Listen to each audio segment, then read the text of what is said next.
Alors bienvenue dans cette nouvelle vidéo. Donc aujourd'hui ce qu'on va voir c'est comment gérer le monde au Crush Coaster, donc l'attraction de Nemo dans le parc Walt Disney Studios.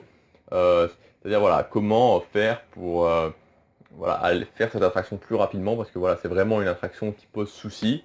Voilà, c'est une attraction qui pose souci et donc dans cette vidéo je vais vous donner quelques astuces pour pouvoir faire cette attraction vraiment plus rapidement. Comme d'habitude, juste avant ça, vous pouvez accéder à mes 5 vidéos privées qui ne sont pas sur YouTube en cliquant sur le lien qui est juste ici ou sur l'image juste là. Voilà, je vous donne vraiment mes meilleurs conseils pour obtenir à chaque fois des réductions à moins 50% sur votre réservation, pour gagner du temps sur les attractions, voilà, pour mieux dépenser votre argent sur le resort, c'est entièrement gratuit. Alors, donc Crush Coaster, je reprécise, c'est l'attraction sur le monde, adaptée du film Le Monde de Nemo. Donc voilà, donc Crush Coaster Nemo. Alors, en fait, voilà, le problème de cette attraction, si vous voulez, donc elle est dans le parc Walt Disney Studios. Voilà, c'est l'attraction bleue, vous voyez les gens passer. Le gros problème de cette attraction, en fait, c'est qu'elle a été mal conçue. Elle a été mal conçue, et donc, voilà, elle a été mal conçue, c'est-à-dire que le débit n'est pas assez rapide. Le débit n'est pas assez rapide, et donc ça pose problème, ça pose notamment problème, parce que voilà, il y a toujours énormément de monde, et ça pose aussi surtout problème, parce que du coup, on ne peut pas installer de ligne fast-pass.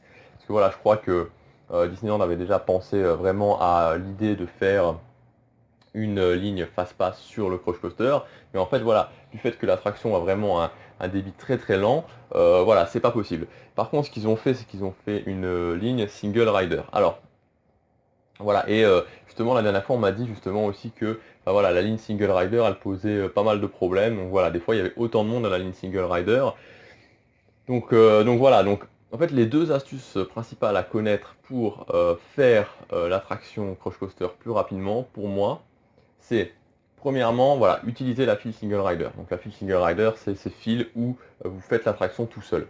Alors ça fait pas rêver, parce que voilà, donc en gros, par exemple sur le Crush Coaster, vous avez que vous embarquez dans une sorte de carapace où il y a 4 places. C'est-à-dire que bon bah voilà, quand il y a 3 personnes, bah, vous allez être la quatrième.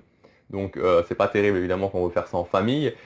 Mais voilà, c'est pas mal quand on veut le refaire. Donc vous arrivez dans la file single rider, donc vous pouvez rentrer en groupe dans cette file, il n'y a aucun souci, il n'y a pas de problème à ce niveau-là, sauf que au moment de faire l'attraction, et ben voilà, vous serez séparés.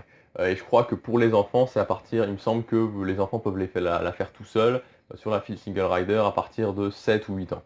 Voilà, donc ça c'est la première option de faire l'attraction en file single rider. Donc dans la plupart des cas, ça vous fera quand même gagner beaucoup de temps sur l'attraction Crush Coaster. Ce qu'il faut savoir, c'est que cette attraction Crush Coaster, en général, même quand vous arrivez le matin au parc Walt Disney Studios, il y a très souvent, et je parle pas forcément des très très grosses périodes avec une énorme affluence, il y a très souvent voilà, 60 minutes d'attente, et je vous parle pas quand il y a une grosse affluence où là, bon bah voilà, c'est 120 minutes d'attente, donc 2 heures. Euh, voilà. Donc la deuxième astuce, c'est tout simplement de faire l'attraction en premier dans la journée quand le parc ouvre.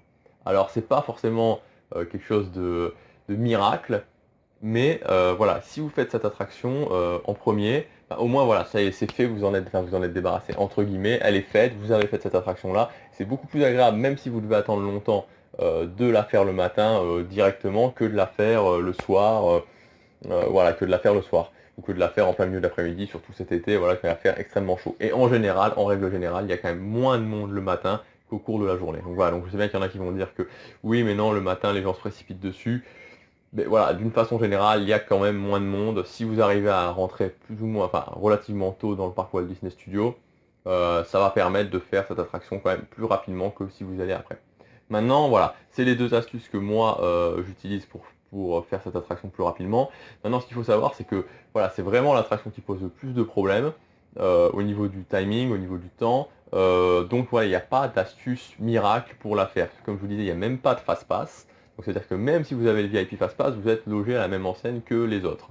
Euh, donc voilà, il n'y a aucune astuce vraiment miracle pour faire Nemo. Et en plus, voilà, j'ai envie de dire le compte, c'est que vu qu'elle est dans le parc Walt Disney Studios, elle n'est même pas sujette au côté Dream, au côté parade. C'est-à-dire que dans le parc Disneyland, bah voilà, quand il y a une parade, quand il y a la parade, donc en général vers 16-17 heures, ou quand il y a Disney Dream le soir, bah voilà, les attractions ont en général tendance à dégonfler au niveau du monde, mais voilà, c'est pas le cas dans le parc studio, et en plus, voilà, ils ferment toujours tôt, donc cet été je crois qu'il va fermer à 21h il me semble, 19 ou 20, il me semble que c'est 21h. Donc voilà, donc il n'y a même pas cet effet parade, cet effet dream, donc il n'y a vraiment pas beaucoup de solutions.